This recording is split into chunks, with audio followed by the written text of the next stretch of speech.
Welcome on in and gather round, gang. It's time for some more Total War news. We are here for the show and tell stream. We'll be watching this live, almost, just not live with you all. So I'll be watching through this, reacting to what we see, kind of giving some my thoughts, and then I'll be cutting it up for your viewing pleasure. So let's jump right in. We should be getting news on 40k, Medieval 3, Warhammer, as well as something for Rome too, which is gonna be kind of interesting. So let's dive in and learn. Hello everybody, and welcome to the very first, maybe last, we'll see, but at least the very first The confidence. Total War show and tell. Some of you who've been around in the community for a while may remember the old What the Teams Are Working On blogs. We thought about doing one of those, and then we thought maybe we could do something a bit more interesting. Alright, so we're going to begin with a kind of what they've already discussed in the past, and unless this is something new, you can go back and watch. We did a kind of watch through that stream as well, so you can go back and watch that one, and we're going to kind of just skip through this section, though, unless anything new pops up here, which I don't think it will be. This looks like it's mostly a recap. As Professor Peter Wilson, who is an expert on the Holy Roman Empire, and we felt like, okay, this is one of the reasons why starting with the Holy Roman Empire is actually a good start.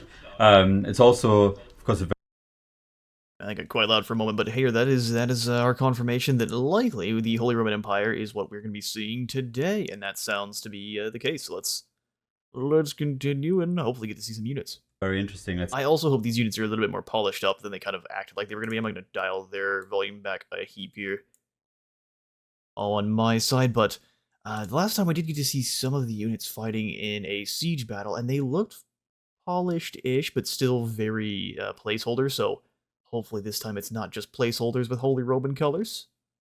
It's a melting pot. It's not the most straightforward roster to start with, so Yep. it was a good, let's say, first stab at it, and I guess we're going to talk about some of that detail today. And just jump in, because actually some additional context for those that haven't maybe joined us on the Building Medieval live streams is that we are in pre-production. So this is still a phase where we are pre-producing the game. We are looking at which features can fit, what can work, how can it work, and building the rosters and designing the rosters and for the factions that we want to feature in the game as part of that work. So just some context for those that maybe don't know where we are. And I believe we'll be showing a little bit of roster from one of those factions, right? Yep, we can start to just show sort of an overview. Don't worry, we'll talk more in detail about things, but Okay, and I can't see any of this, but it does show you what the different they've got the different tiers set up, and the different kind of armor types that are going to be with each. If you all have better eyes, I'll have to kind of enlarge this in editing, but even then, I don't think we'll be able to see much here. So hopefully they do zoom in and discuss more themselves. obviously it's a long process to really settle on the roster, and as Pat was saying, we are still very early, so there's a lot of disclaimers here that things will probably change in the upcoming future. It typically starts with sort of really the game design view on it, where we do a lot of research. Oscar, one of our most experienced battle designers in the franchise, has taken the helm on this roster specifically to really catch, let's say, the vibe of, okay, the Holy Roman Empire, if you think of the military formations of the time, like what are they really about? Yeah. And then we had a great opportunity recently to collaborate with Dr. Tobias Capwell, who's a former curator of the Wallace collection and sort of a really established coryphée, is that a word in English? A real established expert. Yeah, Coryphée for expert, the German. He's a real doctor expert of armor. Yeah, exactly. Like a real expert and An accomplished jouster. Yeah. accomplished just as well.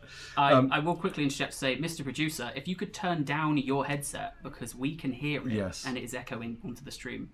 Yes. Thank you. Mr. Producer. That's a little bit. And one thing worth mentioning here as well, that throughout pre-production, we've already mentioned two historical experts that we're working with. This is part of our process where as we develop, as we pre-produce, as we look at different new topics, cultures, we reach out to various advisors and historical experts within various fields to help kind of cover whatever blind spots we may have or reinforce the kind of research that we're doing. So it's part of that process. So. And while this should be obvious, many games that are making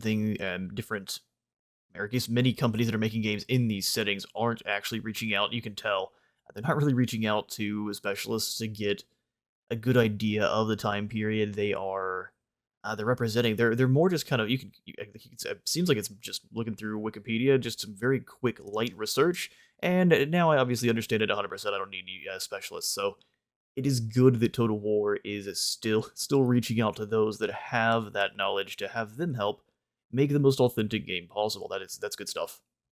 These will not be the only names that we will be talking about during these streams. We're just now Yeah. starting to reach out to some experts for more the Arabian Muslim cultures and factions we'll be looking at. So there's more to come there for sure. Yeah. Fantastic. So, do you want to talk a little bit about this one? The next picture we have is a very big picture that we tried to fit on the screen. Yeah, let's go with the next one because I think one of the key things that I hope our community feels excited about is that we are moving away a little from, let's say, the old school view of a faction roster. Mm-hmm. One of the things. And again, I cannot see any of this. Well done, gang. Guess we'll have to just do some listening. He said they're moving away from a traditional faction roster, which is on the outset kind of concerning, but we'll hear more before I make any actual decisions and final calls there. Things we talked a lot about in the first stream was us making sure that the world feels lived in, that there's a realness to the world responding to your actions, and you feel the consequences, right?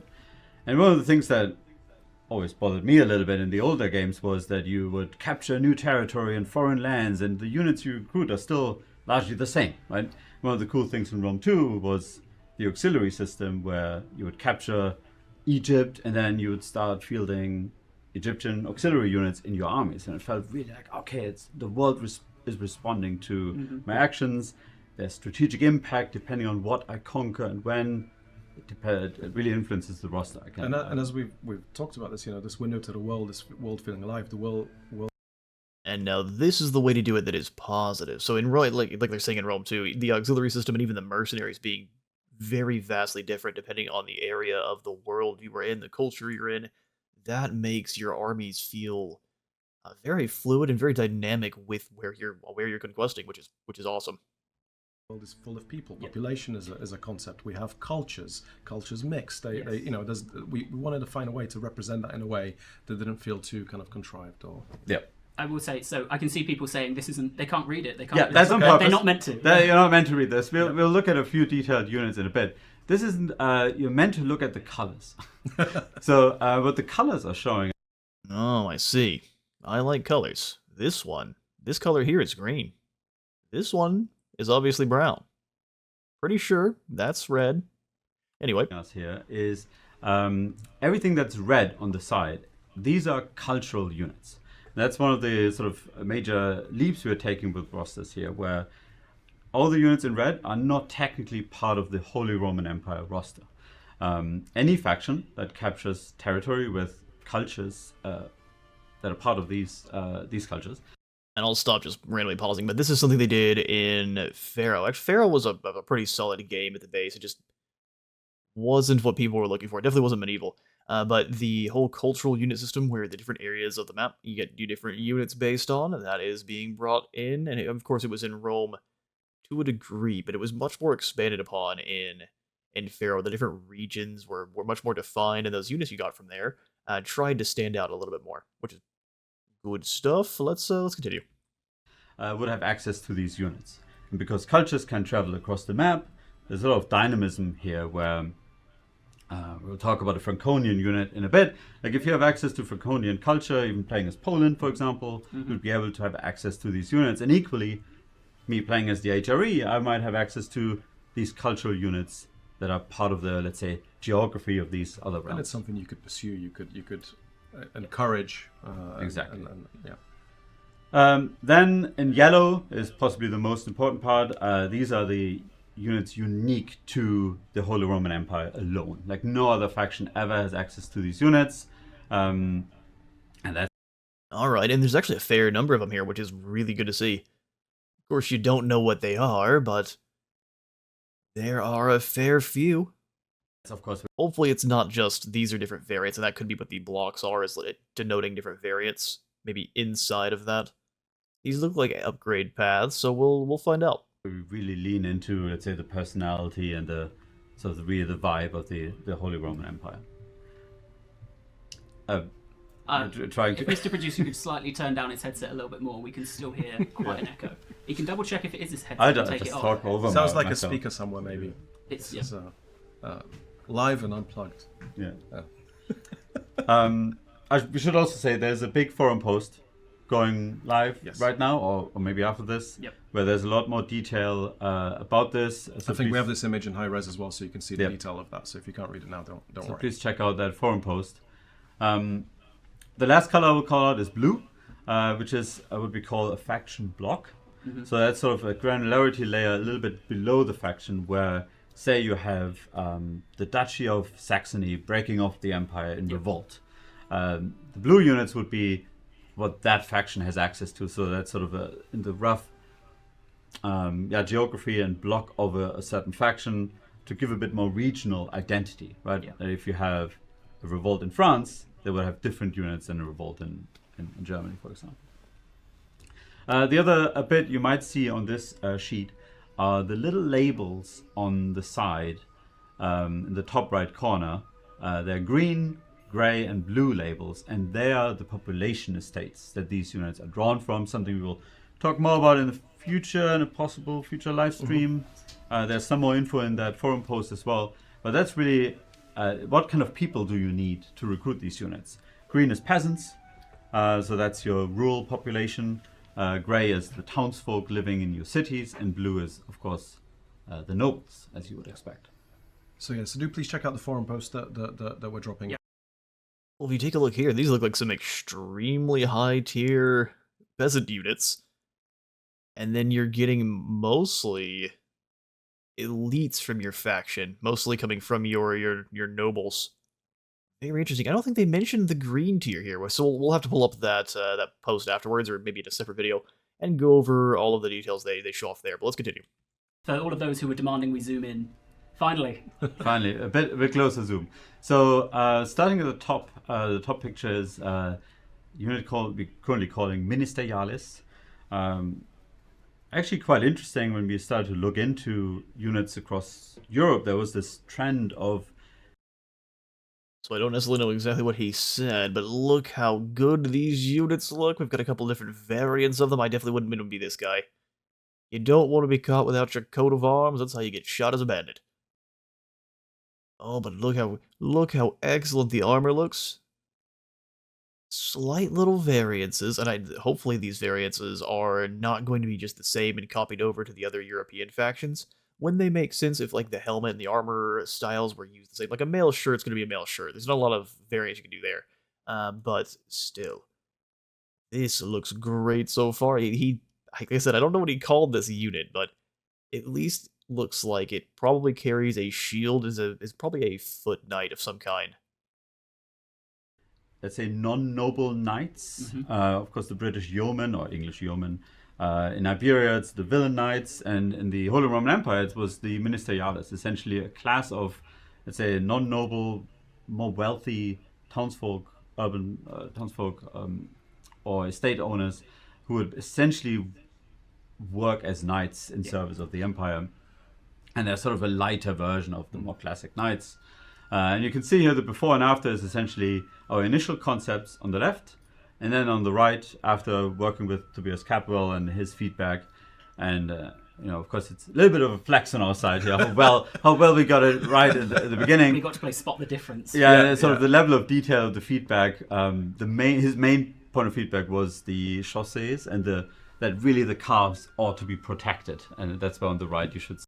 Yeah, indeed. So anytime you have kind of soft bits that would be your weakest spot that's going to be protected, you're not really going to have a lot of exposed faces. Those will have the visors that drop down, and in most cases, especially for any kind of knight class, your face and your neck is quite vulnerable, as well as your knees and your calves too. So good changes there on the arm. I didn't even realize they was before and after. You got to read better, wizard.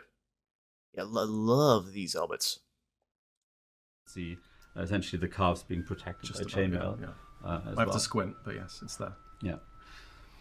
And then below is the Constafflers. So that's a unit that we currently sort of see as unique to Franconian culture. And it's of course a topic we talk a lot about. Okay, what is faction unique? What is cultural? But it really felt like sort of deeply rooted in the mercantile traditions of Franconian, the wealthy Franconian cities along the River Rhine and whatnot. And these are essentially a professional, almost like mercenary militia in service of the rich patricians of these cities and protecting these towns, and then occasionally being drafted into the armies of the empire. You can see quite a bit of change here that we did after the feedback from Toby, calling out that these helmets, that wasn't really part of like let's say the wealth that would be attributed to these units really is calling for better facial protection and these iconic helmets that are quite, let's say, unique to the German fashion,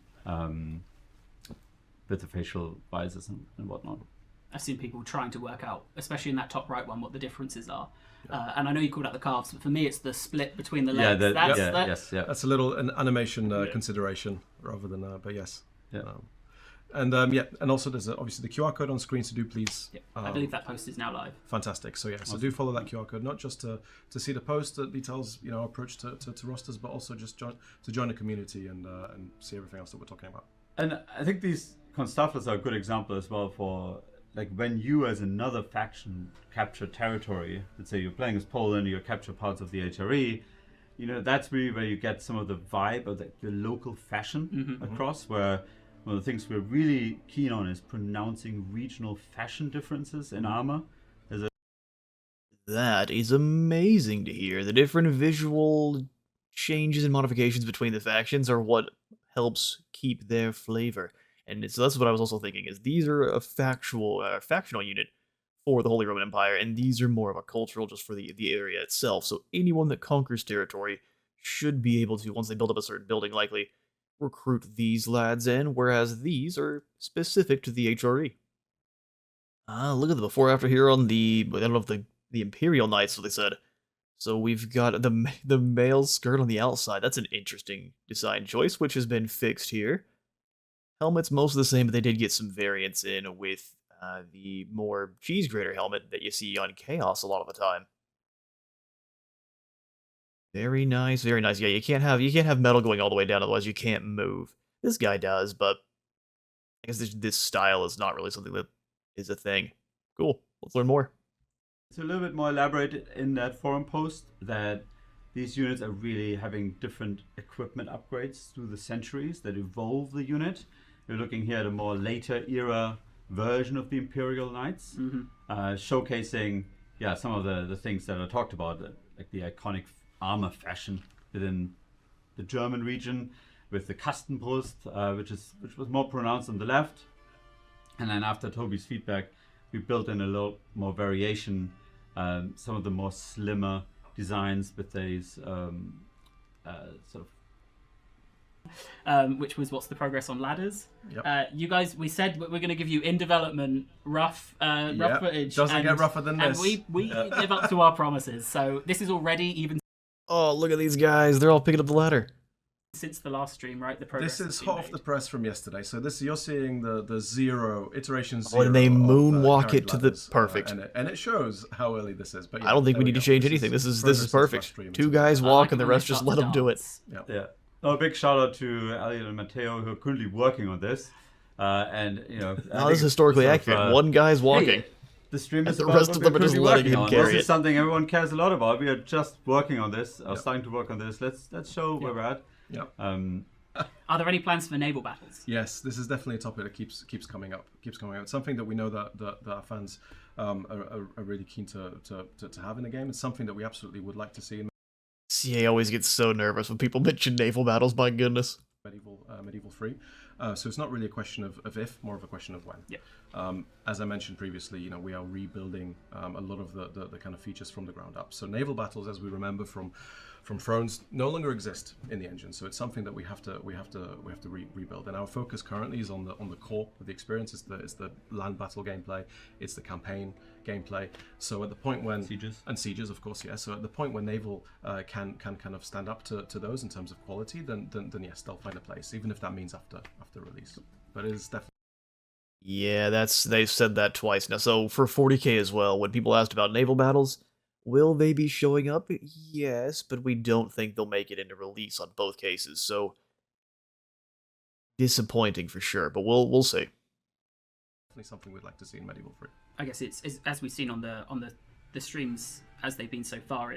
There's a focus on, if we're adding in a feature, it's to be intentional and to have depth to it.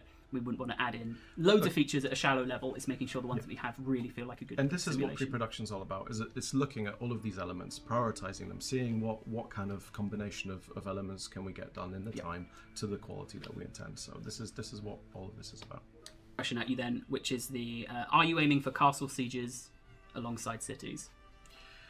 It's something that we're currently looking at, yes. So it's as with everything else, we don't know if it's going to work. We don't know if castle sieges are gonna work. What do you mean, brother? This is the era of castles. It's something we'd like to investigate because obviously castles are a thing. So we're looking again. It's all of those challenges of tight spaces and more all in one. So it's it's something that we're exploring. We're not sure if we can make it work yet, but it's definitely something we're looking at. Hopefully they're just talking about battles in the internals of castles, which they discussed way early on. They want to be able to have you fight inside the keep and such. And this isn't talking that they're not going to have any castle battle maps at all, because that would be bizarre and a shame. Okay, so we got a roster forum post for us to go look at later on. Holy Roman Empire units, which apparently they did show all of those units just so zoomed out none of us could see them unless we go to that forum post. And then we got some top community questions, which I would say some of those are pretty good. The learning that we're not going to have naval battles until likely after, and maybe not at all, is concerning. And the fact that they also are wavering on castle sieges is strange. Obviously, a castle and a city aren't going to act the same. One is a fortress, and the other is a ring of walls with maybe a couple extra defenses layered further in, and then the keep. But still, a little bit of a concerning start for Medieval 3, I can't lie. Moving on to Rome, which is interesting. So this isn't going back and making a DLC, right? It's going back and it's providing gameplay updates, bug fix. Which, this is fantastic, and I think a lot of people were worried that it was just going to be maybe another DLC for Rome 2, which, just going back and polishing up one of their games that people love the most is fantastic. Rome 2, I would love to see them do the same with Medieval while they are in pre-production for Medieval 3, just because Medieval 2, I think, has... I don't know, I'll have to go look at the numbers, but Rome 2 and Medieval 2, I think, have some of the highest numbers, as well as Three Kingdoms. So looking at the historical titles that have been the most popular in the past, and going back and updating those is going to be important. So I would say Medieval 2 should be on their list. Yeah, definitely some bug fixes in there. It's not new content. Some of the changes, particularly in campaign, will change some of the content there, but it's very much using the existing building blocks. There's no new units, no new factions, no new campaigns, no new DLC. So we're refining the game that's there, right? Well, that's good, but it's not the most exciting. So unless there's anything new here for Rome, we'll probably skip through the Rome 2. For those that care, they are going back and they're doing bug fixing and they're polishing up the old title, which is not a bad thing. Keeping your old games up and running, or at least running in general, is good. Letting those bugs fester for as long as they did in the first place was a mistake. What we're talking about today. Yes, so battle is quite a difficult one for us to show visually. So you've spoken about flanking, morale, fatigue, damage, armor. This one, so what we've got here is unit spacing, right? Yeah. So as part of improving battles, I wanted to look at how to improve readability as well and help with that recognition of units from a distance. Yep. So at the top is 3 Celtic units in the game right now. You've got Levy Freemen on the left, then Spear Warriors in the middle, Spear Nobles on the right. And the only unit you can really tell that's different is the Levy Freemen, because they're bare-chested. They stand out from distance. The Spear Warriors, the Spear Nobles, you can't really tell them apart. So what's being done with the Pantheon updates is across all different unit types, there is now sort of a basic, a standard, and elite variation in the spacing of the units. So you can see at the bottom, the Levy Freemen are very quite spaced out. They're much more varied in their spacing. The Spear Warriors are a bit mixed, and then the Spear Nobles are much more uniform in their position. So just at a distance, you can more easily see, oh, those guys are a bit disorganized. They're probably some... Okay, so they're adding a little bit more of the... So they did this a lot in Pharaoh, where you can see the earlier tier units based on how organized they are, whereas the more elite, like the Pharaoh Guard, are very regimental. Bringing that into Rome a little bit, which I don't think is a bad idea. Having your very, very first tier Levy Freemen just kind of be scattered about, roughly organized is very good. It's a good idea. It's twofold. So, armor is no longer a straight numerical reduction to damage. Sorry, just what are the axes here? Oh, sorry. So, down the left axis, I Yeah. can't remember which is the X and the Y. I should know that, but I don't. The left axis is average damage done, and on the right is armor value. So you can see that as the armor goes up, it's a linear decrease in the after. Oh yeah. It's not exactly linear because this is based on 10 simulated damage rolls. Right. So there's a bit of randomness in Right, damage yeah, rolls. But if it was like, if you did enough rolls, It it would perfect, be perfectly linear. So what we've done is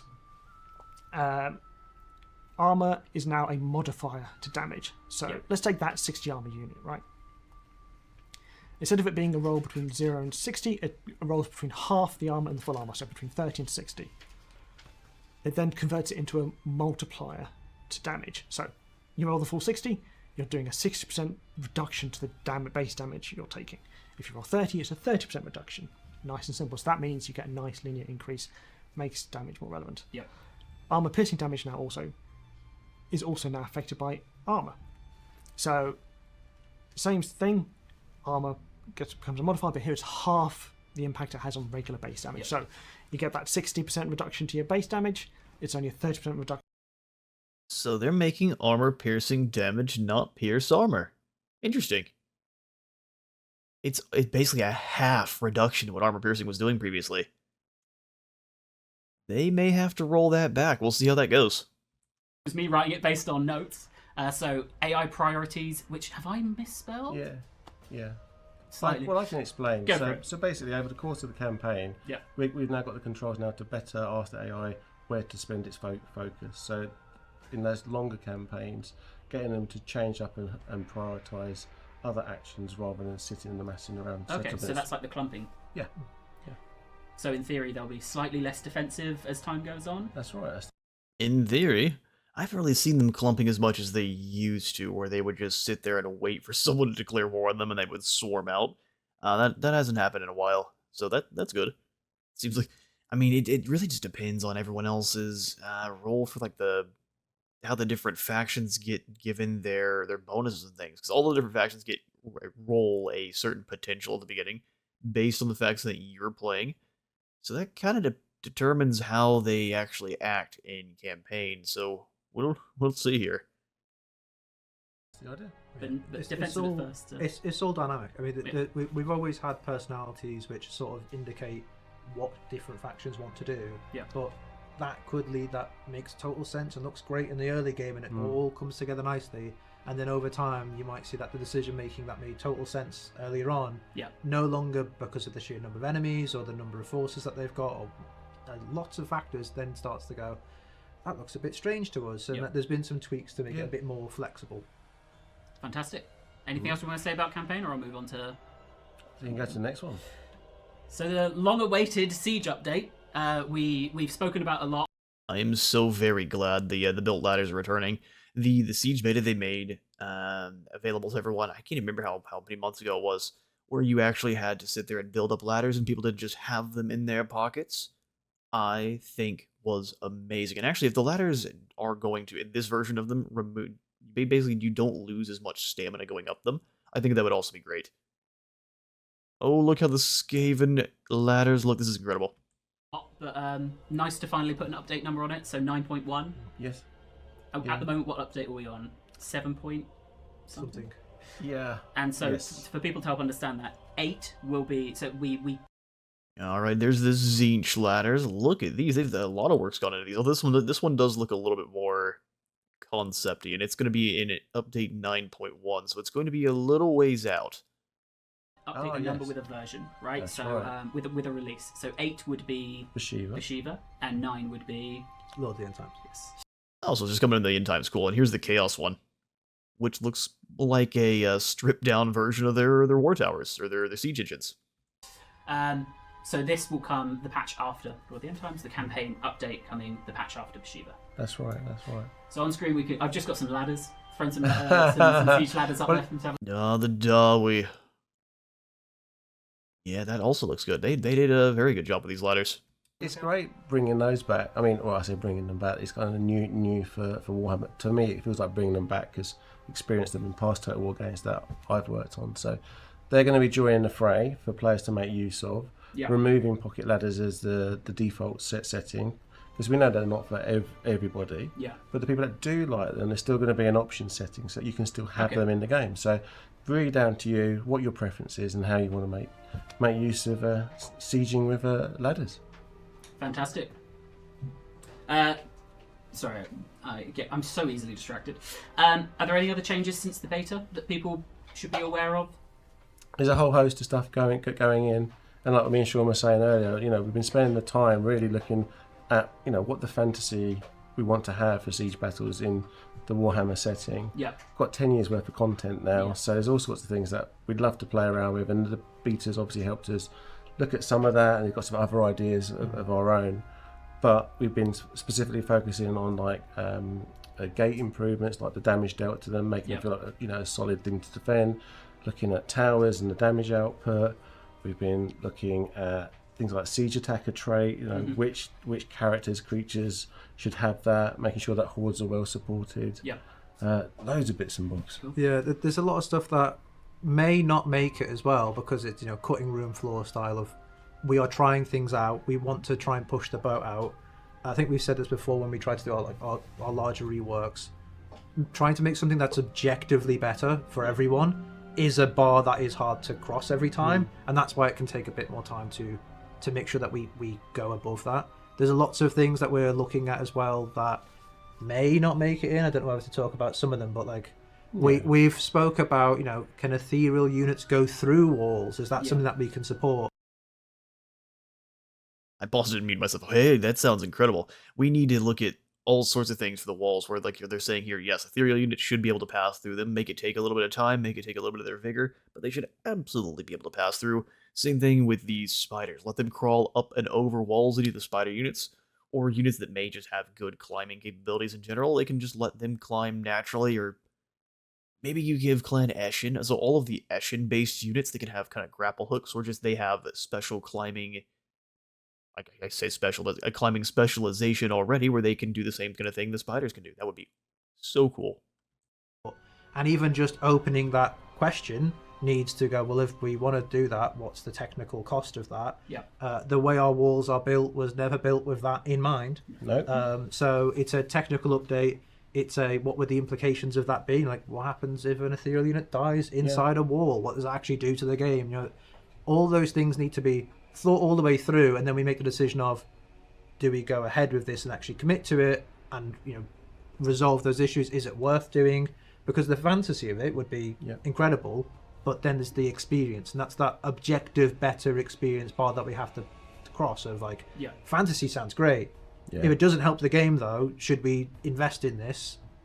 Is it going to cause more problems? So we're doing lots of stuff, trying lots of stuff, and hopefully it all comes together at the most perfect, exciting version we can get. Yeah, but there should be a nice grouping of content there for 9.1, and then like all things in the See game, where it goes from there. we always want to try and amend and improve. Fantastic. Then, shall we move out of updates? I'll just say to Mr. Producer, if there's any opportunity to turn up the audio a little bit, even on the mixing decks, thank you. All right, so let's hope these all keep swiping nicely. There we go. So we're back. Logo at the top there. So this is what we talk about Bhashiva. I'm going to give a little bit of a caveat before we go there, because I think the content from here on out for the rest of this stream is a little different. It's a lot more video-y with a few screenshots, but we are going to be showing some things and changes here in a bit of a vacuum. So I think we're going to talk about the ability all Tiger Warriors get, for example. So there's going to be things in a vacuum, and it may be that there's a particular ability or skill that will need further context for the players to really understand either the value of it or the usage of it, that we will try and give here, but we're not going to be able to do that for absolutely everything. There's only so much time on the stream and only so much time on the planet. So remember that everything you see here is subject to change, doesn't exist in isolation. As we all know, campaign buffs get layered on things. Enemy lords nerfs and debuffs on you get layered on. So everything has layers. And lastly, I did just want to throw out a massive thanks to the Warhammer licensing team. Everything from this part of the stream onwards, we've been doing in collaboration with them, and they've really been supportive in getting all of this ready. So, shall we show Bhashiva? Go on then. Let's do it. I hope. I hope this is the button I'm going to press. Actually, the next thing I meant to show is Ferocious. If you want to talk about it first. Or I think we've teased them if we don't show. Sorry, did you say ferocious? Oh, just the Tigerman in general. I Bhashiva now. feel like you. Let's show Bhashiva and then we'll go back one. All right. So there we go. That video is just combat starting to footage. once, doesn't it? And stats, good grief. So we've got anti-infantry melee expert, flaming attacks. She's got dodge. So like a tiger version of Clan Action. That's what I was kind of thinking she was going to be. 60 armor, 65, 50. Those are dastardly stats. 500. We'll have to see what kind of versus infantry she gets. She's got the Heaven's Gate ability, the Blades of Shenyang, Ferocious Ambush, Master of the Hunt, and White Tiger. She has all of the abilities. So this is Bhashiva in battle. It will do some live at the end. Look at her go! A really cool set of animations for Bhashiva. Yeah, she's brilliant. She's brilliant. This has been such a, I guess, a pipe dream to have a character like her join the fray, come into the Those game. ogres just completely ignored her, and you can see some and, Tigermen in the back, she I looks think. awesome. She's. We'll talk about some of her abilities and stuff later on, but just to give you a bit of a background on like I'm sorry, she can teleport? who she is. She is the White Tiger, so that's a position held to both protect and command the Tiger Warriors. Yeah. In great times of peril and when chaos looms large again. She's also a mercenary lord, so she's one of the lords of Shenyang, and one of Zhao Ming's finest commanders. So she's got her own Tiger Company, which you'll see with some of the units in the pack. Yeah. But she intersperses that with other Cathayan units as well. So she leads those forward in protecting caravans along the Ivory Road and the borders of Grand Cathay. Oh, fantastic. And I've got so we will go through some of the abilities, both passive and active there. I got some of the stats up on screen. How would it feel? How does it feel to use Bhashiva in battle then? What's the play style there? So her specifically is all about going after small entity units. Yeah. She's Doesn't seem like you should throw her into a group of Noblars and leave her, but that's okay. We're getting to see her rip apart the poor big-nosed little followers of the ogres. quick, she's nimble, she's fast. She likes to stalk her prey. She's a big cat. So yeah, you might. I don't know if you've seen. Yeah, there we go. She's also got this amazing ability to teleport around the battlefield with her. It is the same basic animation that Yunbo has, where he does the kind of triangle of death, and he doesn't quite teleport, but he does move very, very quickly. Heaven's Gate. Yeah. And so when she reappears, she strikes and damages everybody around her, which is super useful for obviously jumping into the fray, but also when she's in a tight spot, getting out of it too. Yep.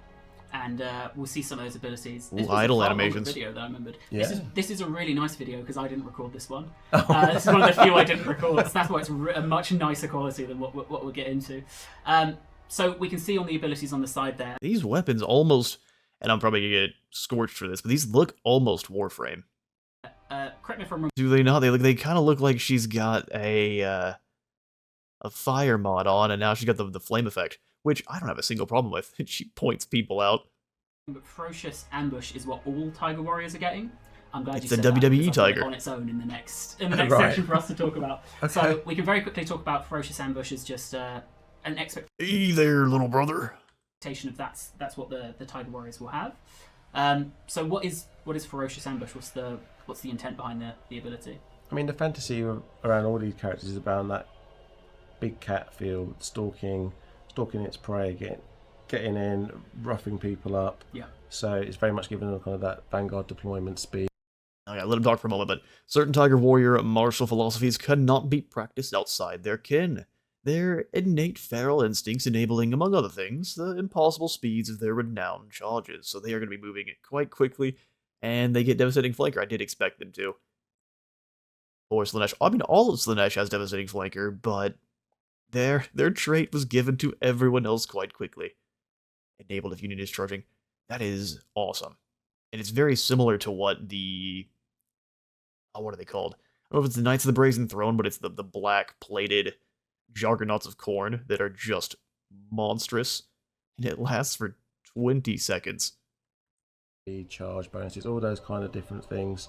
Sorry, not Vanguard on this one, but that, but yeah, that kind of idea and identity to her. And yeah, I think the big thing about tigers, or the literally big thing about tigers, is Yeah. they are much bigger than people. You know, like a full head taller than a human. So we really wanted that impact of them on the charge to feel like you've been hit by a 9-foot big cat. Yeah. So, you know, the idea of Ferocious Ambush does lean into that. It increases their speed, increases their charge bonus, and gives them Devastating Flanker to push that charge bonus even further on a cooldown for balance reasons and all these things. But it is really to capture that idea that when the tigers charge in, it's a noticeable impact. Yeah. And in the Cathay roster, which is much more rank and file with the humans, that the Jade Warriors and the Celestial Guard that stand and hold the line, the tigers are charging in, they're hitting line, you'll see the impact, and that sometimes can win a battle. If you get that on the flank, you get that in the right position, that can win a flank sooner than you want to, and you can reposition around to I would assume our main balance of the Tigers, we're going to hopefully get to see, but is going to be the fact that they probably have fairly low armor and likely not great melee defense. So they're going to be a pretty good... Well, Cathay has decent cavalry because the Jade Lances do get Devastating Flanker through technology, but these will be hopefully a much faster, almost like a shock light monstrous infantry, obviously. Be very interesting. capture the rest of the enemies. They're like human-sized cavalry then. In a rear flank charge, we'll do an Yeah, absolute slightly taller They're than a bit human-sized bigger, cavalry. Yeah. horse-sized cavalry, which I guess is No. cavalry. Yeah. Okay. Oh, go on. Tier 2 and above as well. Oh, So, yeah, there you go. So we'll show off some of. I've got pictures of some of Bhashiva's other abilities, just so people can get an idea of how she'll play in battle. Oh, good grief. So we've got Heaven's Gate as an explosion. Going to happen every 120 seconds. Bhashiva will teleport to the selected location within range and strike them. So not only does she have the Heaven's Gate ability, she also has kind of that teleport, just combat animation in general. Doesn't do a ton of damage, but I don't think you would necessarily want it to. It just is a repositioning tool. Lets her get anywhere she wants. This mysterious and potent Heaven's Gate, or the brooch, allows its wearer to vanish before their foes' eyes, before reappearing to inflict a devastating blow. She also has the Blades of Shangyang as her other unique item. Its inactivated ability gives her flammable attacks, which will drop enemies' fire resistance by, I think, 20%? Or makes them weak to it by 20%, either way. And then also, she gets 30% more damage and 24 melee attack for 32 seconds. That's a very long time. White Tiger passive is buffing up Tiger Warriors in a 55-meter radius, good to see. And then we have Master of the Hunt, so she shall be revealing everyone. Effect range. So as long as no enemies are within 50 meters, you can then see everyone. There is no movement unseen, no scent undetected, no snapping twig that remains unheard, only the pounce that heralds death. We're gonna read all these little flavor texts, don't we? All Tiger Warriors revere the White Tiger's legend, giving them the staunch belief that as long as they fight, they will be led to salvation. And also instilled with a measure of Iron Dragon's own power, the White Tiger's Katara burn eternally with strange alchemical fire. Yes, alright, let's continue. Battle. I don't think any of these abilities were actually used during that clip. So Heaven's Gate, obviously, Yeah, really we saw that one. But I think as well, some of those were just her dynamic animations in battle, where she is teleporting around. My favourite is when she grabs someone and comes out of the sky and slams them into the floor. So Heaven's Gate, is that kind of the main ability you'll expect to be using a lot as Bhashiva? That's a quest item, right? Yeah. So that's the one you want to go and get, and Yeah. yeah, it gives you that teleportation element. Yeah, having an assassin that can just appear wherever she wants is notably insane. You appear behind someone with Heaven's Gate, and you also activate the Blades of Shangyang, and people they suffer. Very cool. Yeah, I think that's her most iconic piece of her kit. So I think, as we mentioned earlier, if you want to pick an engagement, or there's a caster hiding behind enemy lines that I have to take out. That gives a way to get to that caster. Yeah. If Bhashiva catches herself in an awkward position after leading the Tiger Warriors into a big charge and she's actually starting to get singled out, she also has a way to remove herself from danger there. Yeah. So it's quite a flexible item in her kit, and is a lot of the identity built around that of also because of the teleportation that she has, Stalk, she can remove herself, go hidden again, and then disappear. So she's got a very powerful ability there to, like a tiger, go in, hit it where it hurts, disappear into the grass again. You're not sure when you're going to get hit a second time. I would take you. I've not fought a tiger. Not for a long You've time. not? So I'll have to take your word for it. Always fighting how many versions of you and a bear. That's the classic. Yeah. I wouldn't be one version of me. I've fought at least 3 tigers. Back to back barehanded. So Blades of Shangyang as well. Yeah. Cool imbuement there, putting flammable on. Any of the other abilities? I mean, obviously the community will pour over these in their own time. But if there's anything you'd particularly want to call out, I'm sure they will pour over it. But I mean, the flammable, if people remember on a previous she has flaming attacks by default as well. So the flammable for her is also just like another damage buff on top for her personally getting involved. But if you've got other flaming units along in the army, that flammable means Which Cathay has in droves. Think the fire rain rockets, as well as their cannons, which for some reason have flaming attacks. So she's weakening people to cannons. You appear behind them, target them with cannons. Now they're flammable, and then a giant flaming metal ball hits them in the back of the head at box 72. it's a damage bonus for her, but also an opportunity for you to synergize that with some flaming units at the same time. Yeah. fantastic. Well then, There is one more. Oh. I've just checked the notes. Hidden Huntress. oh yeah, So there's a so fifth- hidden. It didn't even There's a make it on the fifth. screen. There's a fifth. It's stalking off screen. And that is her starting ability. Mhm. So that's going to help with that kind of stalking stance. Yeah. And again, provide buffs in and around that. So she's got a lot of kit. She has, and also you point out it's exactly what I'm saying. We've got a lot of the stuff. I've tried to capture as much as I can. Someone said these are they're just screenshots from in game. They are. I booted up the game and I took the screenshots. I told you guys this is going to be. We're really trying to show you what we're working on rather than the most polished version. But yes, that's a really good call out of. There's other stuff going on, but we wanted to give you guys some of the highlights to start talking about. Speaking of, shall we move on to the legendary hero Free LC? Oh, big reveal, right? It is. I've worked so long on this stream that Oh, I bet it was is it Shihong? The blind artificer, were we right?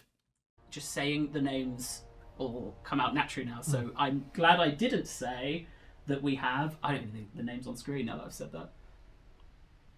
Oh yeah, there we go. Tao Yan the Merciless. Tao Yeah. Yan. Oh, this is one of the other Lords of Shangyang from the old fabled leak. Interesting. They've redacted one of her abilities here, but she has the Tyrant's Talon. 50 and 60 on the attack and defense magical attacks. That's a very good stat line. She's a Trident infantry. I don't think we have Trident infantry. Damage dealer, anti-large armored, and armor piercing. Cool. Will of the Dragons, she's fueled by vengeance, and she's fueled by being irritated about being leaked. You looked at us to confirm that's how you pronounce it. I did. I don't actually know if I've said that out loud. So we've got Tao Yan here. So legendary hero joining the Cathay roster. Yeah. All Cathay factions can make use of her. Yeah. But she does have that synergy, particularly with Bhashiva and also Zhao Ming. So the background on Tao Yan is that she's an exiled warrior, and the reason why she was exiled to the Western provinces is that she's pretty brutal and has a bit of an Merciless, you could say. yeah, in what she does. So when rebellions uprose in the central provinces, the way she went about doing things wasn't so well liked by some, so she was exiled out to the west, and now she is one of the lords of Shangyang, operating for Xiaoming. And Uh-oh, they said it. You saw his face. Now she's one of the Lords of Shangyang, is she? yeah, she's very cunning. She's a great fighter, anything large, so you'll see her taking on things like ogres with her. Oh, she pulls the blade out for the animation here. Let's back that up, and I'll just let it run. But she has like a secondary one where this blade on her hip is actually used instead of just being ornamental. That's really cool. unfortunately, we don't see it more often. Central provinces, the way she went about doing things wasn't so well liked by some, so she was exiled out to the west, and now she is one of the lords of Shenyang, operating for Xiaoming, and yeah, she's very cunning. She's a great fighter, anything large, so you'll see her taking on things like ogres with her. First Trident show and maybe chat about some of Tao Yan's abilities. Alright, there we go. So Tyrant's talent is Brutal Wounds. This is hopefully another bleed style effect where you lose some health and damage over time. Bonus damage, but not as much as Bhashiva, and then the old Horn of Corn for 27 seconds is very interesting. Horrendous wounds inflicted with brutal intentions display the hate delivered in triplicate by the sharpened prongs of Tao Yan's great trident. It looks like it's more for snatching people's faces. This is a nasty weapon, obviously made for instilling fear.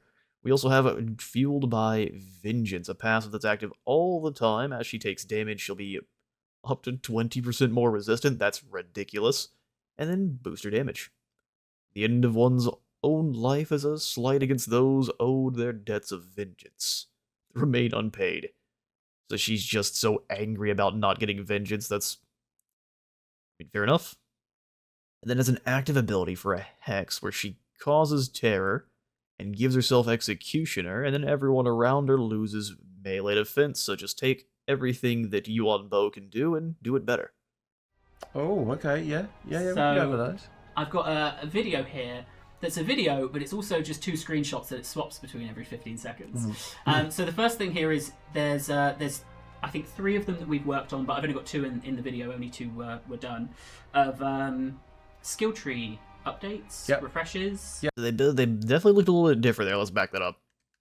Also just Okay, now it's been a long time since I have personally played Cathay and recruited Gate Master. I'm going to go ahead and jump into the game, and in editing, we'll put the skill trees side by side so you can kind of see the differences. But I think optimized logistics and preparedness drills are both different. Same thing with the Implacable Spirit line there, where you've got Bandolier, Masterful Shot, Drill Discipline, and Wall Veteran. Those all look very different. Then we also have Volley Master here and Celestial Hunter. I don't think those were in the line. And Tactician, too. Yes, this looks very interesting. Now onward to the Alchemist. 2 screenshots that it swaps between every 15 seconds. So the first thing here is there's I think 3 of them that we've worked on, but I've only got 2 in the video, only 2 were done, of skill tree updates, refreshes. Yeah, they indeed. They got Metallurgic Refining, Alchemical Hardening, or they can get Sky Lanterns too. Interesting. That's really interesting. And then also you have your unique line, Student of the House of Secrets, Steel Sheathing, which looks to be one of the elixirs, Alchemical Wrath, Living Forge, and Harmonic Anchoring. Cool. This looks to be a heal. However we would describe them.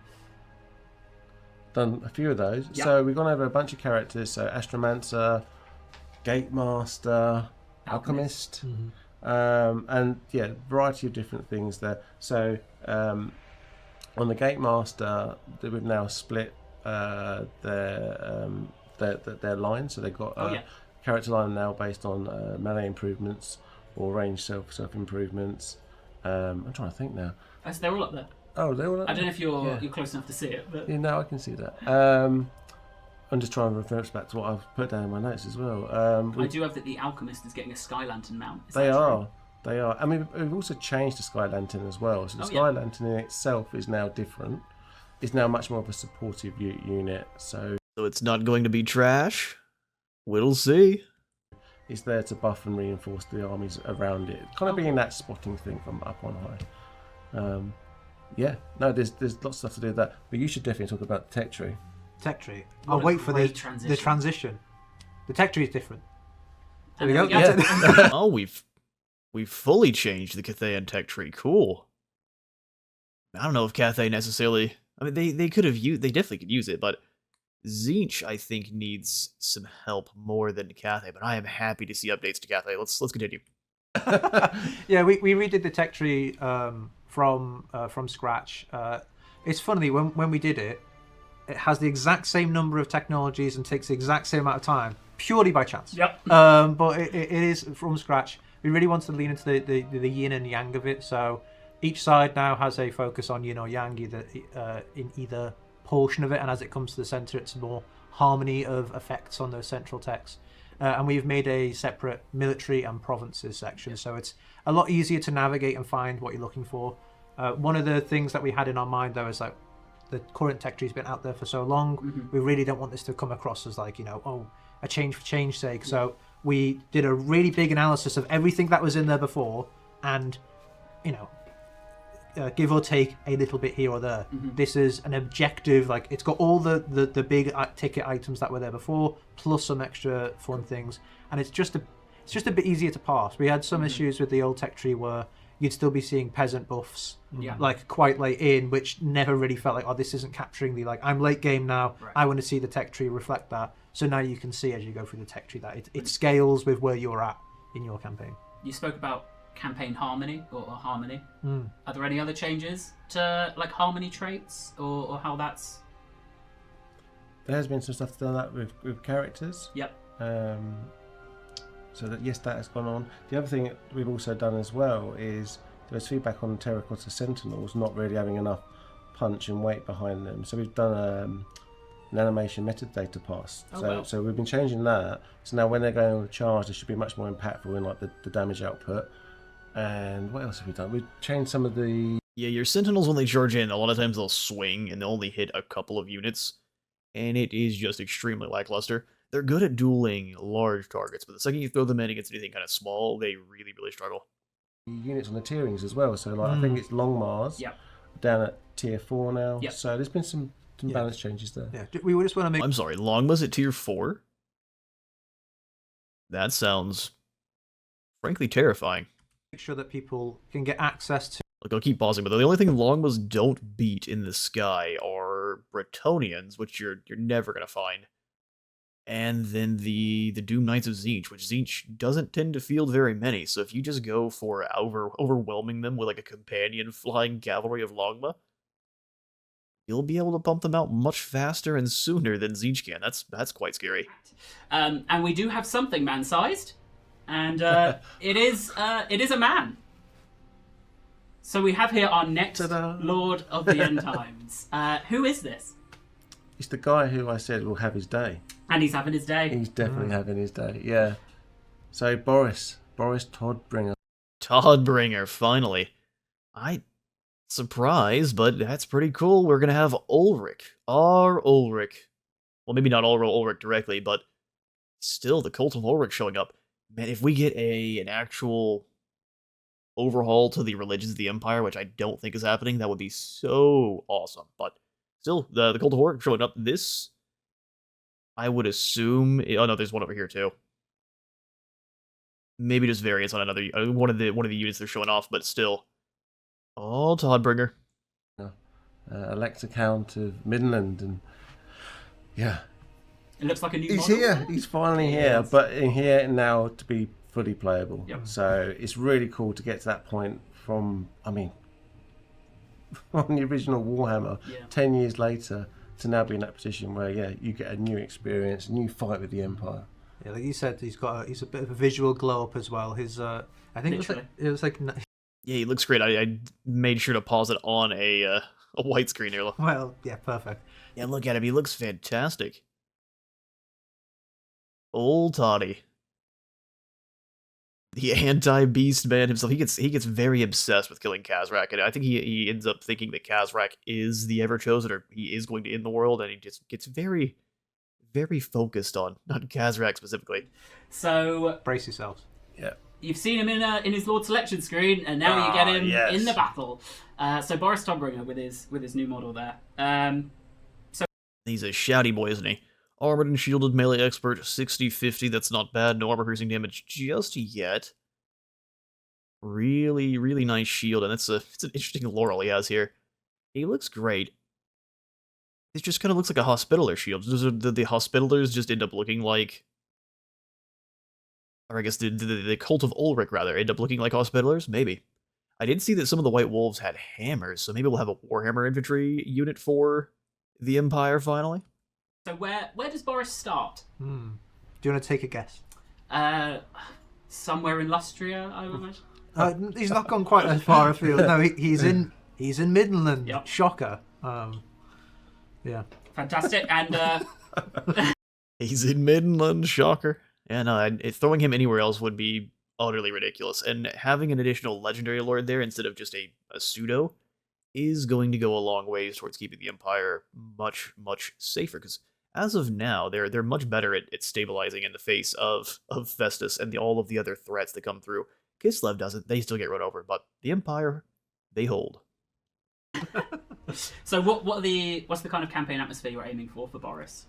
Well, generally, as Warhammer has gone on throughout the trilogy and into Warhammer 3 as well, the Empire's got pretty treacherous. It's quite a dangerous place to be now. And our good friend Boris, he's sick of being on the defensive. He's sick of all these people walking into the Empire and acting like they own the place. So he's going on the offensive now. I mean, in 3 seconds, there we go. There we go. Why'd you bring attention to that? Perfect. Perfect time for vengeance. Now he's going to take the fight to everyone else. So yeah, he'll start in a position where you'd expect it in mid. Yeah, look at him. These Warhammers look incredible. Just give that guy a bonk right on. It's fixing the beastmen's attitude and their corruption through blunt force trauma. And he's going to, where Karl is trying to unite the Empire, Elspeth is holding off the forces of undeath. Boris is much more about taking on anyone and everyone that's in the Empire right now, and anyone that's even thinking about getting the Empire. Right. He's taking the fight to them. No more defensiveness. He's embodying the god Ulrich, the god of war, winter, and wolves, and he's bringing that war with him to all of the foes of the Empire. He's got his claws out. Nice. Well, I don't have the transition-y statement that I think I do. So what we've got then? So we've got Boris, and we're also going to show off a couple of units here. Then, so the first unit we've got infantry. Do you want to talk about the unit, or do you want to talk about the ability that a lot of Boris's faction will get? Your choice. I could talk about both. We'll see what's on the screen. Slides. There are two different slides. Right, we'll start off with Crush faction within. So we'll show off one of them. Which each of the Imperial factions should feel like. Earlier they mentioned that Elspeth feels like she's holding back the undeath. She runs over undeath, and then she takes over with purple bullets. Crush of the Week's interesting.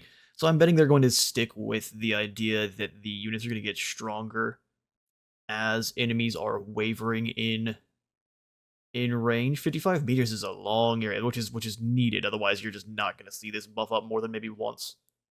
So yeah, maybe instead of damage, they get more melee attack and speed. That way they can actually run people down. Now? Go for it. So who do we have here? Good grief, look at these guys. These are some incredible looking hammers. All of the teeth on these are going to break off all the time. These are going to look like some rather rough wolves. I like the great big spiked mace. You got to have at least one of those. 110 armor on the Teutogen Guard. So they're hammerers that have armor sundering. Good grief. And expert charge defense. So they're hammerers, but better.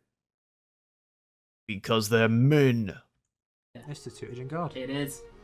It says it on the screen. It's the Teutogen Guard. so these guys are, for the people listen carefully to my words, and I'm revealing nothing other than the two units that we are talking about today. The only units we're allowed to reveal, yeah. Oh, come on. So where did the Teutogen Guard come from? Well, the Knights of the White Wolf happen to have several very esteemed nobility within them, and it's based purely on merit. It's not just about station.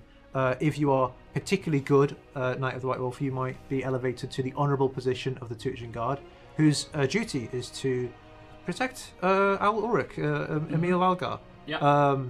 To protect all Ulrich.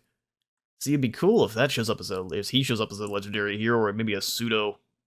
I'm hoping they pull out every stop for the Lords of the End Times, but we'll see. I don't want to get too speculative with it. Completely inconsequential things when we talk about those guys. Yep. But that's who the Teutogen Guard are. What they do in practice is that they're heavily armoured AP units. So we want to push them a little bit sturdier and slightly fewer in number than the Greatswords. So they are on the advanced side of Greatswords in terms of what they do, but a bit more generalist as well. So where Greatswords have the anti-infantry, they're classic Greatswords. These guys are bulkier, heavy hitting, lower entity. They're kind of like the epitome of Empire's infantry to date so far, and they're going to be a bit harder for other Empire factions to get hold of. But all of the Ulrican units that will be coming will be a bit easier for Todbringer to get hold of, because of course they should be. Yeah. He's Midland. Yeah, right next to what we did. Yeah, There we mean, go. I think people have seen this before, right? You've seen them hitting. I'm looking at the chat. Did anyone else see them hitting? Or do I have to vamp for time just so you can see them throwing their hammers? So, we will... no, they didn't see them hitting. I really sat on really them slowly. way too long recording them in idle then. So we do have one other unit to reveal, and funnily enough, we saw a Reddit post like a week ago that was... forget all of these units. There's one unit I really hope is part of the Empire pack. Recent version of the Knights Panther to show off. These ones, the most recent version. Okay, I was concerned. The others did not look amazing. I won't lie. They just look like Empire Knights with a few weird cat skins thrown on top. This is much better. This was Who was are updated they? like 2 days ago, so that's The magic. okay. Hopefully my bum wasn't on the stream there. So these are the Knights Panther. We're gonna have to watch them idle again as we prepare for them to charge. You love an idol though, Josh, I do. so we can take our time. I do. I sat there and I was like, about 30, 40 seconds would do. And I did not know how long 30, 40 seconds is until I've sat here in the hot seat. So yeah, we got the Knights Panther. I mean, we'll see it in a second. You've probably just seen it before. Their charge is devastating. Lovely in blue though. I could never imagine seeing them in silver. That's weird. Who would do that? Yeah. Exactly. But do you know what? What I do think that helps to emphasise is everything we're showing is development progress. Correct. Like this video I took yesterday to replace the one I took the day before. I like it when he does the boom.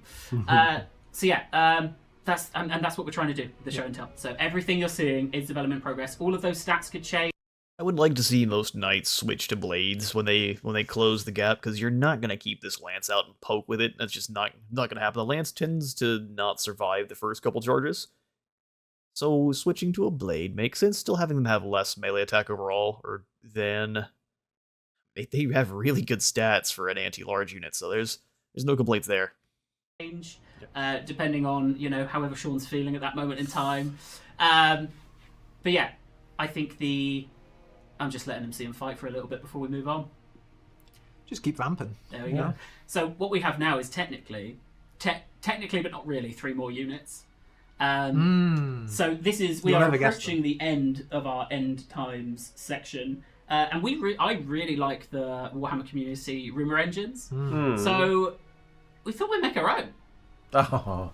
So if you guys are, people may know. They may be able to work out what they are. I did, after some feedback from our talk on Tuesday, I made one of them a little bit harder. I still don't think it's that difficult. No, it's pretty obvious. Well, there's easy, medium, and hard in there for sure. Yeah. I've made easy slightly harder, but still. And I think you helped with one of them earlier. Maybe. Oh, you're giving the game away there, Maybe. Aren't you? So if feel free to Truth be told, that's off the top of my head, because I was just thinking, I don't know what any of these might be. This kind of looks like a tail, but I'm not sure. And then this is like a cart of some kind. And then maybe we have some wolves, some feral wolves for the Empire? I don't know. What do you all think? clip these, guess what you think they'll be. We will eventually come back and show you what they are. I think before we move on to our next bit, which is the thing I am most excited for in the entire stream, I'll just ask from you guys first. When are we going to hear from you next? I know the answer to this if you don't. You say it and we'll say it at the same time. June.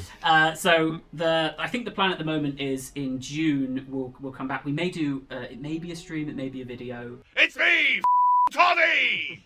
Welcome, and you've perfectly sat in the positions that I prepared for. Seamless, absolutely seamless. So people haven't seen you guys in a while. So Dave, we last streamed together 7 years ago. It was a while. And Kev, we did do we did Rome one, yeah.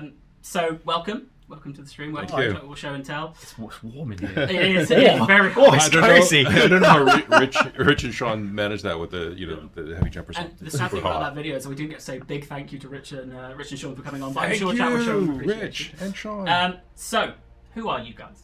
Dave, starting with you. Who are you and what are you doing on Total Warhammer 40,000? What are you doing? Who are you? Hiya. Yeah, so I'm David Petrie. I am the battle product owner for Total War. So basically, I look after the when and the what are the features that we're building across all of the super exciting games that we're doing. Of course, with a really big focus at the moment, as you might expect, on Total War Warhammer 40,000. So yeah. Also, massive 40k nerd, so this is this is a dream. Very, very orc-oriented is how I'd describe myself. We don't have to talk about interests or anything. No. Do we? No. Okay, all right, okay, thank God. Okay. It's orcs. Hello, I'm Kevin. I am the art director on Warhammer 40,000. I think it's fair to say that I'm a Total War veteran. And I like smacking seats. 26 years making Total War games. You were the man who did the spin in the December video, right? That's right. Yeah. I'm secretly behind every developer in the studio, just lurking. Dramatic Kev. Yeah. Yeah, exactly. So the first question I had is a more broad one of how's development going? Oh. I'll throw that out to the room. We're cooking. We're cooking. We're busy away. Yeah. Yeah. There's a lot of passion, a lot of fire, I think, to get something really, really awesome done. So yeah. So I think the team is really actively moving. We're making a ton of progress right now. Battlefields, as far as I'm concerned, are pretty much in the bag, and campaign is making great progress. So and it's doing good. So today we will be showing off one of the spoilers, I guess, but one of the planets, and we'll be showing off 3 battlefield flybys. Just for those at home, what's the level of polish that we'll be seeing on the assets that we share today? So I'll let Dave speak to the battle stuff. From what we're seeing on campaign, we captured it a few weeks ago. It is, I would say, relatively early, but it's definitely showing the intent of where we want to go visually with the planets. So the again, I apologize because I captured the footage for this. Yeah. And what we're going to be seeing on those is mostly the background artwork. So on top of that, there's a layer of there's the shroud and the region borders and all this kind of and the user interface, etc., etc. So we're not going to take a look at that today. So the caveats I had is even the build I got here was from a separate branch. So there wasn't the optimization on there that others have. So caveats I have are there's optimization work, a load of optimization. There was no optimization on the planet clip because that was exploratory there. It's work in progress. The camera still having work, and I've written down too dark planet rear, which I guess will make sense when we get there. So if you're happy, I'll throw us over to the planet. Yeah, go for it. So this is the first look at our intent for what a planet's going to look and feel like. So that's a hive waste planet. So we can see the hive cities on there. Oh, look at this. You can see the different... These are either heroes or they could be armies. Look at this, and you zoom right up onto the planet and the hives. A great big, probably capital hive, and the smaller ones scattered around. This is glorious. We've got road connections. We have... Everything's a bit kind of sickly. You don't really want to go on vacation there with your mom or your kids. On your own, then. On your own, yeah. Yeah. It's a solo trip. Unless you want like an extra tentacle popping out of like your armpit or something. Yeah.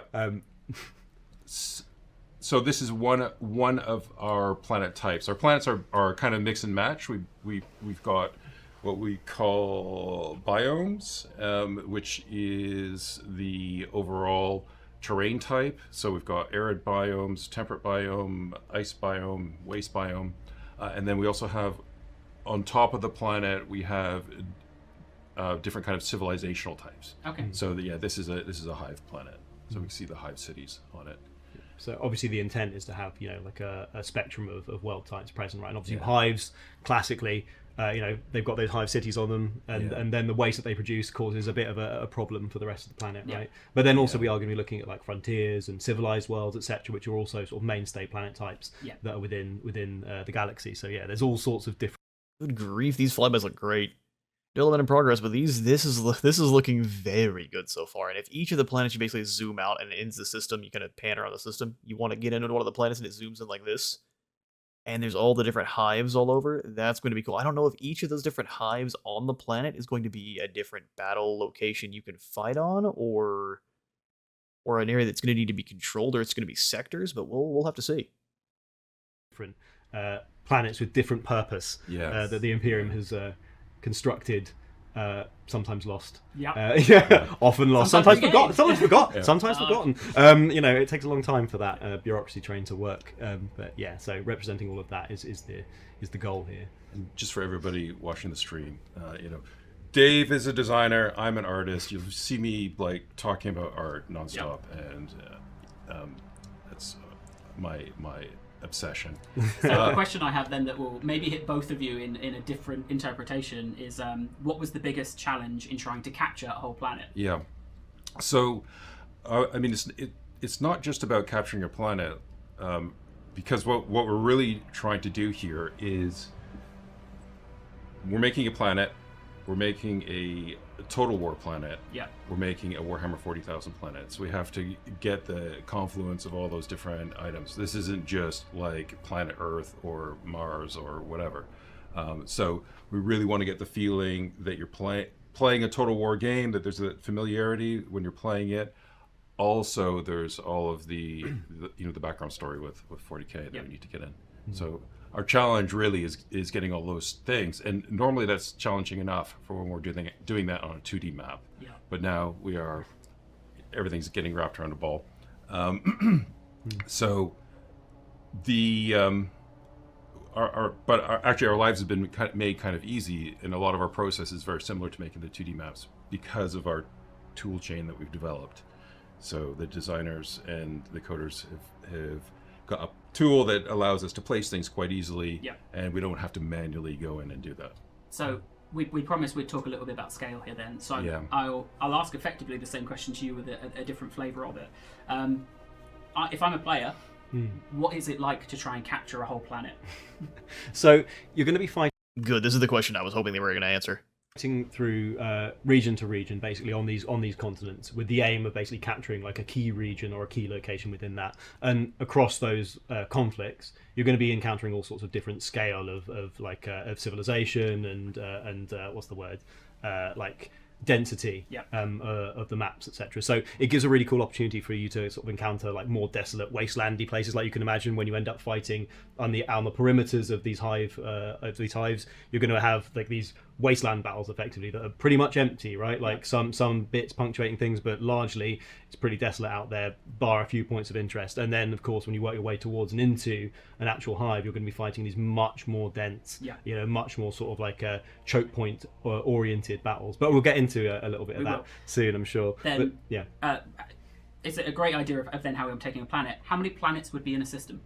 A number of planets. More than one. More than one. Well, it could be one. It could be one. It's possible. It's possible to be one, but that's again strength of the tool set. I would say it's going to be a handful of planets. It's not going to be like dozens and dozens of planets in the system. So it'll How many can you fit in your hand? Fantastic. Then my last question on this bit before we move on to the battlefields. Then. What are the next steps? So what they've seen here is a capture from a couple of weeks ago, right? Yeah. What are the next steps internally for this planet? Where do you go from here? So this planet we're kind of done this planet in terms of all the content that we need to make. So like the prototype basic hive waste planet is done. We've got all the components now that feed into our planet making system, so we can make many different versions of this planet, infinite versions.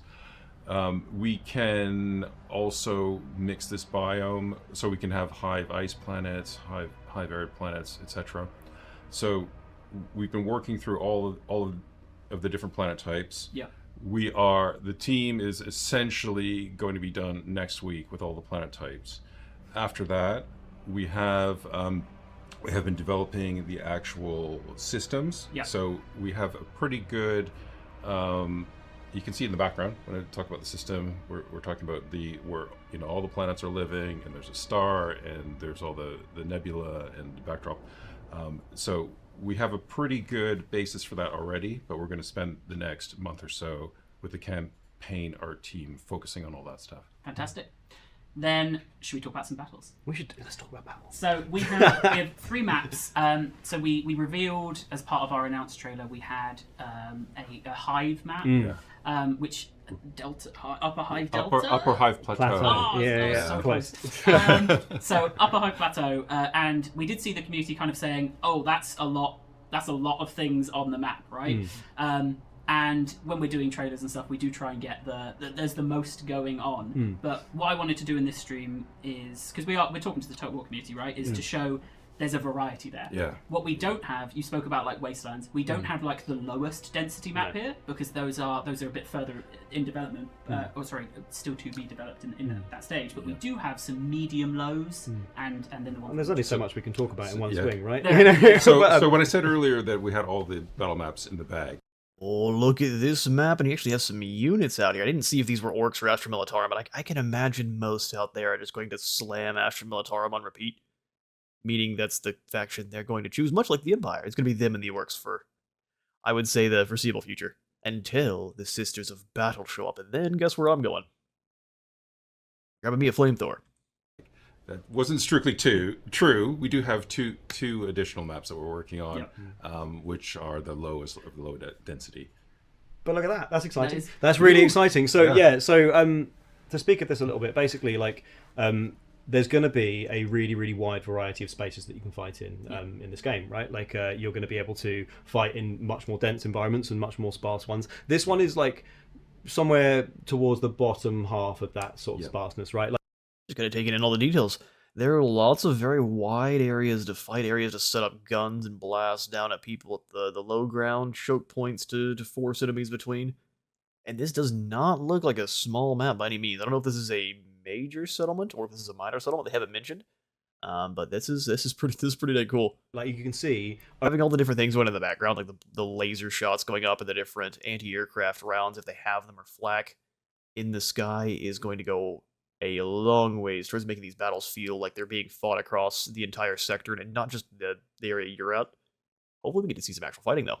overall, you've got enough space on one side there to have an entire conflict, right? You can have two massed armies meet there, 20 units at least between that, having a big conflict on that side of the map. But you could also have it over here on the left-hand side, and it will end up being a little bit more sort of like, rat runny. But the aim is, again, you've got all of these different tactical options and then sort of strategic elements that can come out of it. Yeah, and if you force people down into the rat run area and maybe have a bunch of Astra Militarum holding the line, you can just drop in airstrikes on the clumped up orcs.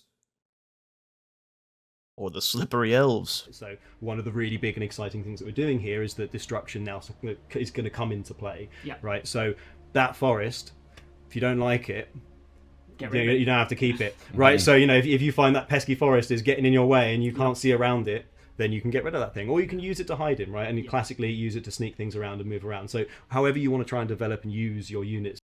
Just a forest is not anything new, because you can do this in, I think, a lot of the more recent historical titles. I only have played Pharaoh more recently, but Pharaoh, you can absolutely burn forests down, shrubs, anything that would be flammable, you can light that on fire. And hopefully they're meaning you can do the same thing with buildings. They did mention it in one of the previous streams where you can knock over sections of buildings, and even those sections or the debris falling off, if it lands on different models, it will crush those models. We'll see if that actually makes it in game, but it sounds incredible if it does. For your strategy, the aim here is to sort of really open up that toolkit for you, so you can do all sorts of really cool and interesting stuff. And again, the firepower is off the charts. So when we started looking at things like trees, we just went, well, they can't stay there. The building can't stay there. So some of the caveats I'll give for this as well, because I recorded this with a debug camera, so I doubled up the height that we would usually go, just because otherwise it would take me so long to go all the way around the map. There are some missing and unfinished elements. I think I recorded this from a build that was 2 months old. In the next clip, you'll see there's a few low-res versions of outfield buildings which have already been updated. This is not a small map by any means. There's lots of different areas that a battle could take place. Camera, and I plonked down 20 infantry guard. Just all the same guy. It's the same unit. It's all the same 20 of them. Infantry squad, sorry. So just so they can see what that looks like in terms of how big these maps are. No, they're absolutely honking.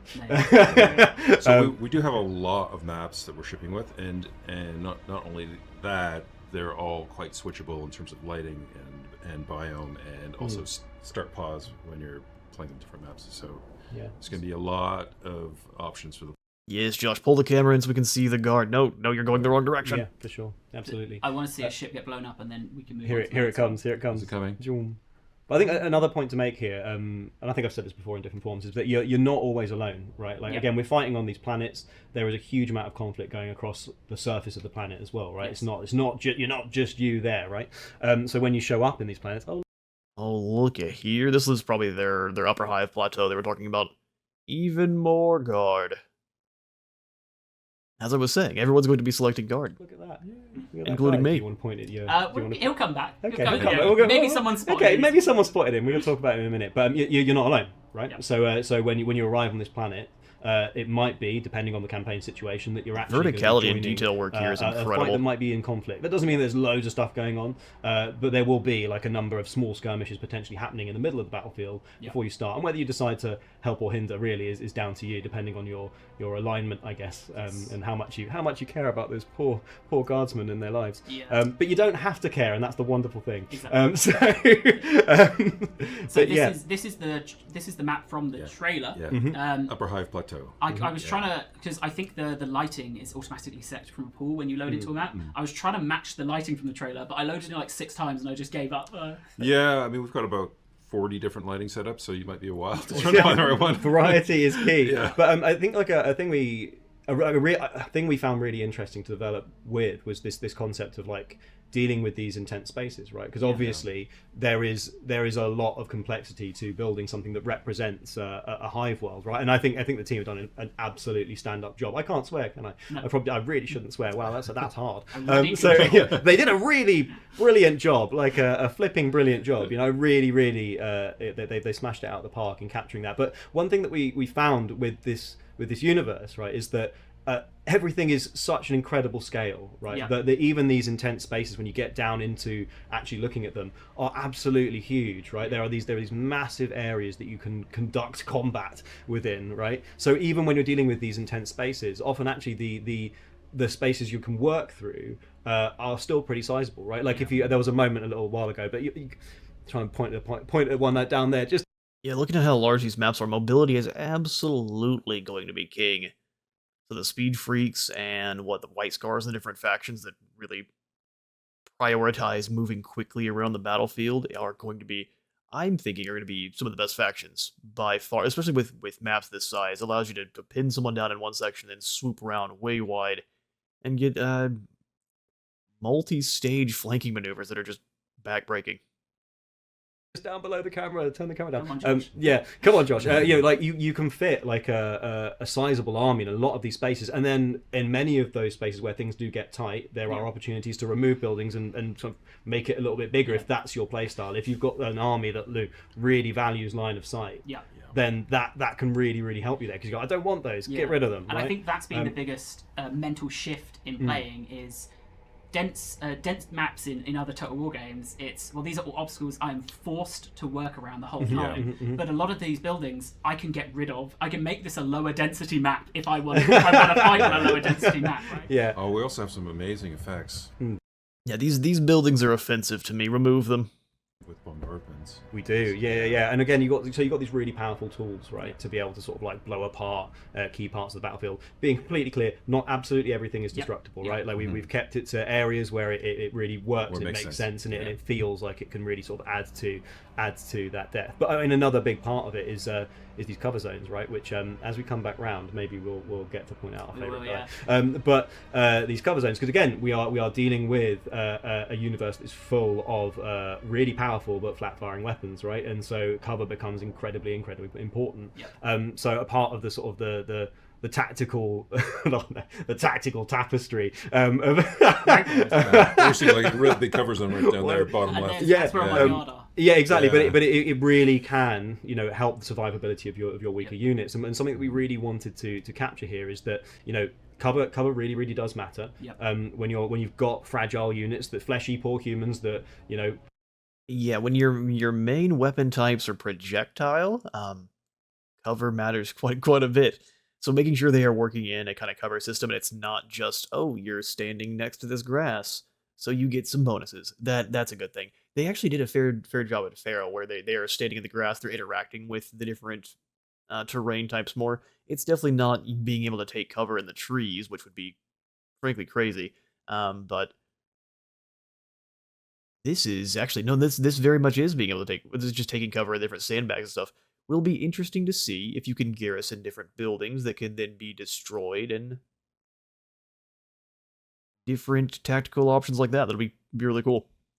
Can't take a huge amount of punches or particularly get hit by bolt rounds, right? Like they need somewhere that gives them a bit of rest. It's about here we go. If they spot him on the left, there you go. Middle left. There he is. He's waving. Oh yeah, there's a little guy there. So sometimes people stand on ruins. That's neat. But anyway, let's not worry too much now. But yeah, you can end up in these cover to cover fights, right? And at that point, it's about what tools do I have available to me? What can I unstick this situation with? And of course, you've got so many toys here, right? You've got units that can jump over things with jetpacks and land and get into a melee, because melee is a great way to unstick a cover.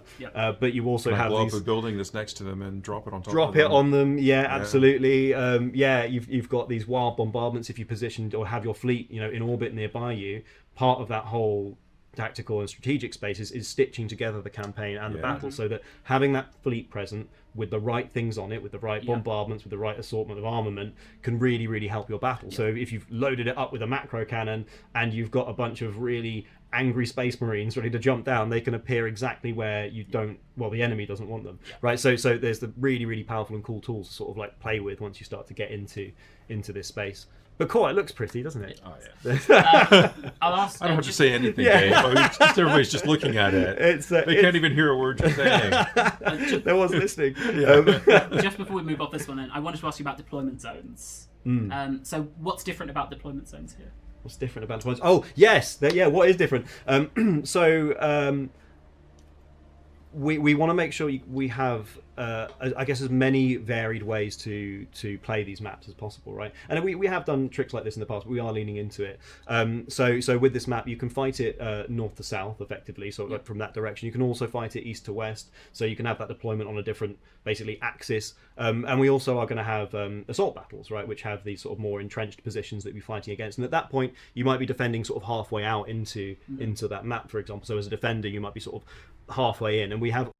Okay, so they're basically making it so that the different deployments are actually different. So similar to what they have in Warhammer already, but it's just, for the most part, it's just ambush battles, and otherwise the ambush is the only things that allow you to deploy differently than normal. And then the historical titles have things like the fort battles, where if you're in camp, you'll have a different kind of fight to show that you're in an in-camp stance, which is interesting. So this one will have the different battles will just also take place from different angles.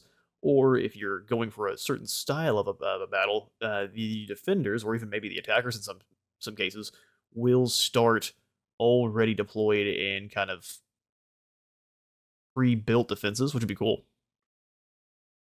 All of these different sort of ways and configurations of making sure that the experience does stay fresh on these maps. Because of course, keeping it fresh and giving that variety just is super, super fun. And speaking of variety, so we've seen a nice map. We've seen, this is, what's the biome for this one? Is it waste? That will be a waste, yeah. And what we'll show as well is, I think, one of your favourites. This is an arid map. So this is... And also we see some of the guard with chain swords, which, did they give the guard all chain swords? That feels kind of interesting. Like a waste of good equipment. Those are for Space Marines and Commissars. Still, this is an absolute ton of guard. Isn't an arid Not map, maybe as many as I would like. I won't lie. Maybe more units here. We'll have to see the true unit count. This is obviously development progress, and it may just be a lower count, so that way they can get all of the assets on the screen at the same time without any huge frame drops or anything. This is a map with arid on it. That's right, yeah. So you could play this. So map. This could be all green. Yeah, right? It could be ice. It could be all ice. Yeah, exactly. Or it could be all gunk. Yeah. Gunk map. So that's how this variety is really getting layered on, right? Yeah. So you fight on the same map twice, but one time you're fighting on this in an arid in this deployment, and the second time it's the opposite deployments, and you're on ice. Yeah, absolutely. Put it on ice. Don't put it on ice. We are definitely too hot to be put on ice. But and again, I think conceptually, I just absolutely love this map. I think it's really, really, really cool. It really reminds me of like the texture paints that you get to sort of stick on your models. Using your Martian iron crust and all that sort of stuff.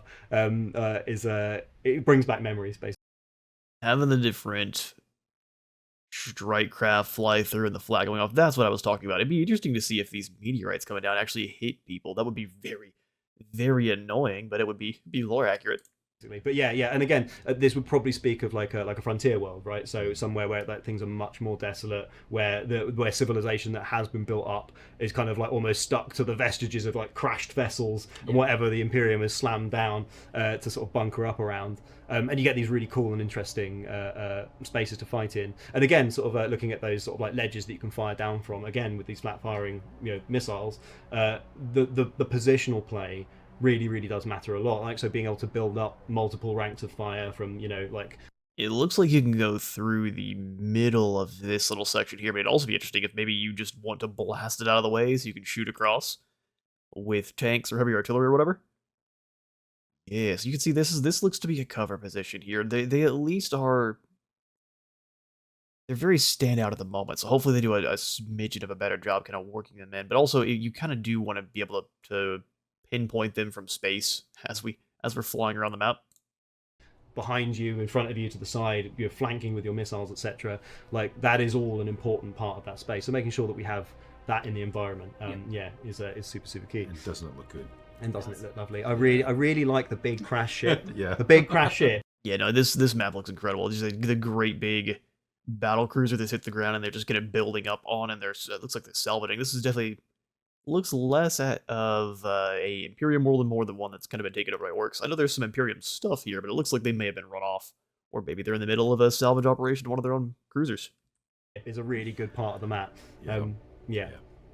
But we do have, just to labour it, we do have the flat map, right? We have the very sort of like desolate empty ones too. We all love them, and they all fit. And that's the brilliant thing, is you just get such an amazing spectrum of different spaces that you can end up fighting in. This is actually like structurally a classic Total War map type. For sure. Basically, if you look at, it's a divide into with a few passing Choke points. for Yeah, points. absolutely, yeah. Okay, so I'll pause here. So for any who just wanted to see the actual content itself, that is everything they showed off. So for the most part, it is still very bare bones. We got most of our details coming in from Bhashiva, and even Lords of the End Times. We just got a couple of the units and confirmation that Boris Todbringer's here, and he's kind of always been here. So a little bit of a glow up for Boris for the End Times. So another Empire faction is very interesting, as well as the Cult of Ulrich. That is quite cool. Siege is being reworked. Rome getting some changes, which for any who are still playing Rome, that is good. It's going to have those visual changes they were mentioning were not as crazy as I kind of thought they would be. It almost looked identical. A little bit of lighting changes, and then the water looked a little bit better. Getting to see some Holy Roman Empire units is cool. I'm thinking we'll see more detail on that in the forum post, which will be a separate video to this. I'm going to go ahead and listen through the community inbox portion of this, but if it's nothing new, then we'll go ahead and just stop here. There's lots of good on the horizon. I would love for them to have showed off some actual battle footage, so maybe some guard fighting some orcs. It could even just been some shooting battles, but show off the cover in action, show off at least a few of the animations, even if they're just placeholders like they are for Medieval 3. They mentioned that the battles are all finished, so being able to see a little bit of that finished battle would have been great, and we didn't get to see any of that, just panning around the maps themselves, which is fine. The maps look great. The overall aesthetic for all of the planets I thought was incredible. Looking at the planets on the campaign map, that looked incredible. So I can't wait to see more there too. But that's going to be all for today. Thanks for stopping on by. If you enjoyed, please do remember to leave a like for the Light God and a sub for the sub phone, and I'll see you all fine folk in the next one. Our next news should be arriving sometime in June.